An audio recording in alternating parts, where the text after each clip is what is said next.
self-compassion, best thing since sliced bread. Why isn't there more of it? Right? It seems like a good idea, at least I thought so. Why isn't it more prevalent? I'll talk about in Western culture, although it's not just Western culture who suffers. This is a big one, confusion with self-pity, And it is annoying to be around people who are lost in self-pity, isn't it?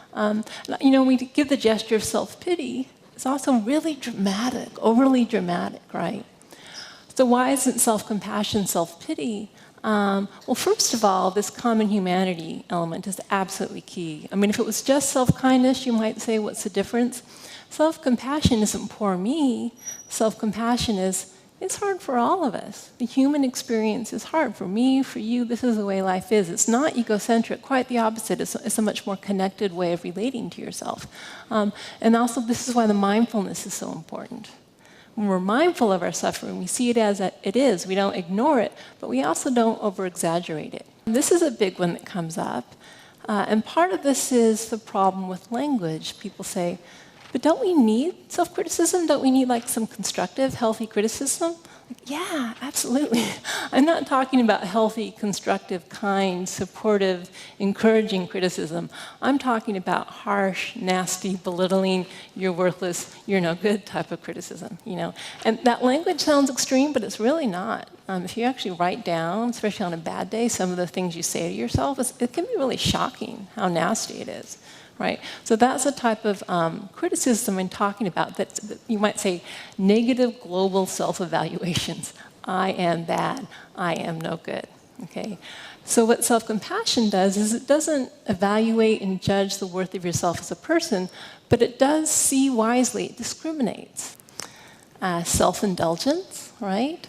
A lot of people think, well, if I'm compassionate to myself, I'm just going to skip work and just eat tubs of ice cream all day, and I'm just going to self-compassion doesn't mean you're going to do whatever you want. You aren't going to give pleasure for yourself only, because in the long run that harms you.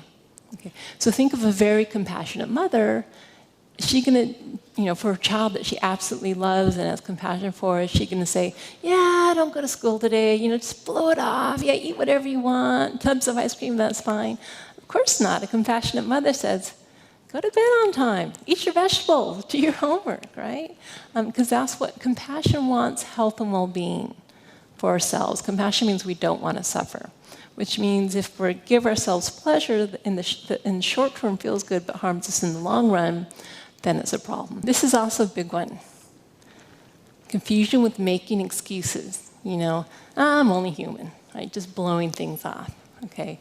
And again, you could blow things off and say it's self-compassion, but is it really? Because if you really have self-compassion, remember, you are more able to see yourself clearly. It is safer to see yourself clearly, and therefore it's a lot easier for you to take responsibility, because it's okay to have messed up, to have made a mistake. So research shows you're more likely to take responsibility for mistakes because, again, it's not so psychologically damning to do so. And a lot of people are afraid of compassion, well, for various reasons, but one of them is they really think they need their self-criticism to motivate themselves and keep themselves in line. It's a really entrenched belief, and I think our culture kind of supports that idea. We need to be hard on ourselves. We need to crack the whip. Think of all the, the images we have for motivating ourselves. Often they're very harsh. Okay. First of all, I have to say, if anyone does take this approach, I'd just like to ask the question, how's it working for you? So there's that level, right? Does self-criticism really help or not? Again, when we go to the research, the answer is pretty much it doesn't really help very much. It kind of helps, but in a way that's not that effective. So what happens when we're motivating ourselves with self-criticism? It's the carrot and stick approach, right? The carrot is, I want to feel good about myself. The stick is, I don't want to feel bad about myself, right? So that's how we're moving ourselves along. It's really a fear-based type of motivation. I am not okay if I fail, therefore I must try harder and succeed so I will be okay. So then the other way to motivate yourself is with self-compassion, not self-criticism. So self-compassion, there is motivation inherent in self-compassion, but it's all about wanting health and well-being for yourself and encouraging and supporting yourself to be healthy, as opposed to saying you are not worthwhile if you fail. Okay, so, and I've got this picture of a father and a son, because I really think it's a lot easier to understand these concepts when we think about friends or parents and children, and then apply them to ourselves. So we've got two scenarios, right? One is a boy comes home from high school with a failing math grade. Okay, and the kid wants to go to college. This is a problem. So the old way, actually, back when they used to have the saying, spare the rod, spoil the child, would be to harshly punish the kid, or even if it's not done with corporal punishment, a father could say, you loser, I'm disgusted with you. I'm ashamed. You are just, you really blew it. What a screw up. It kind of cringes, doesn't it? But and sadly, I'm sure some of us in this room had that experience growing up.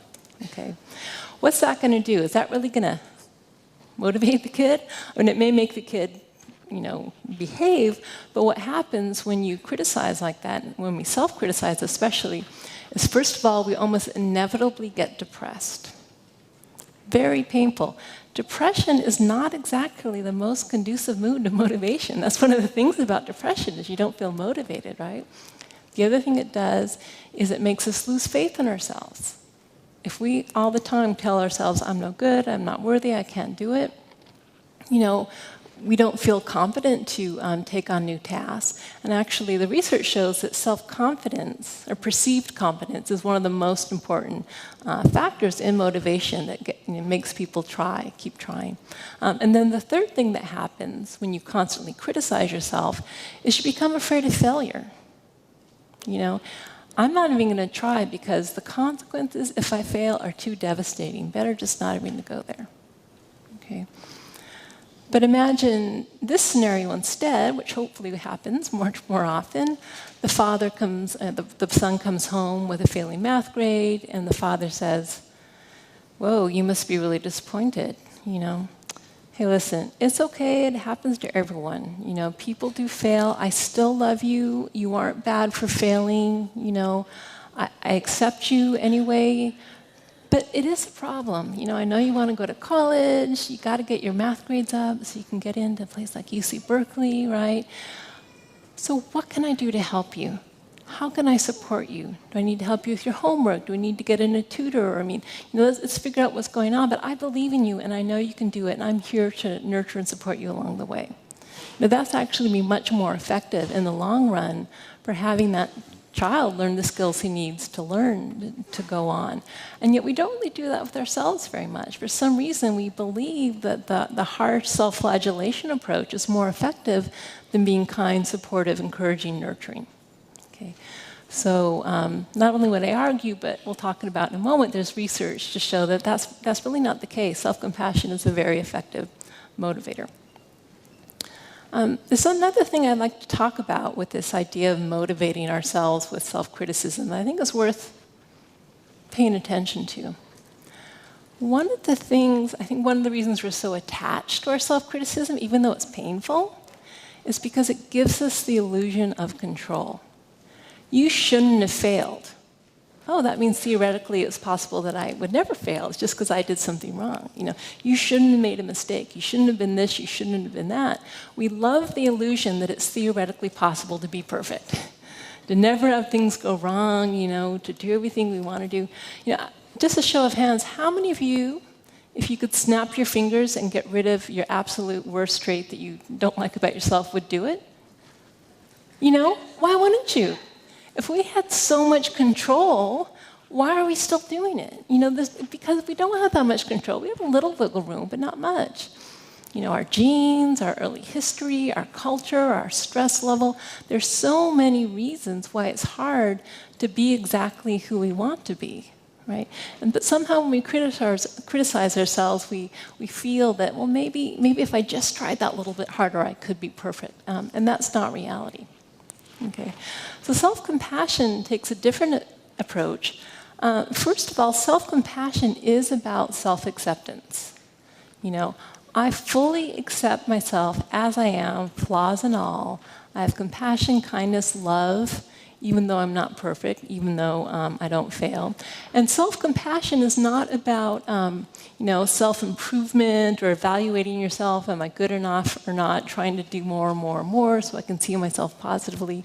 It really is about accepting who you are as you are. Okay, well, does that contradict what I just said about motivation? Doesn't self-acceptance mean being passive, being complacent? Doesn't acceptance just mean acceptance?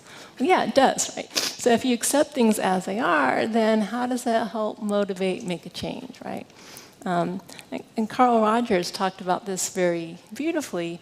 The curious paradox, and it is a paradox, is that when I accept myself as I am, then I can change, right? And if you think of what's happening there, when we accept ourselves fully and we embrace who we are, flaws and all, then it actually does allow us to see ourselves clearly, because it's safe to see ourselves clearly, and because we care about ourselves and don't want to suffer, we're going to try as much as possible to make changes that are, make us healthier and happier. But we also know that if we don't succeed, it's still okay. Right, so there's not this pressure of you are a bad person unless you change. Yeah, it'd be great if you could change, you'd be happier, but I accept you regardless. Right? And so sometimes I think of the way self-compassion is useful for motivating is it plants seeds. It plants seeds of, I'd really like not to suffer so much. I'd really like to be happier. I'd really like to be more fulfilled in this area. So I'm going to water those seeds with a sense of care and nurturance and kindness. But I know at the end of the day, I don't have total control whether or not that tree is going to grow. But I'm going to do what I can.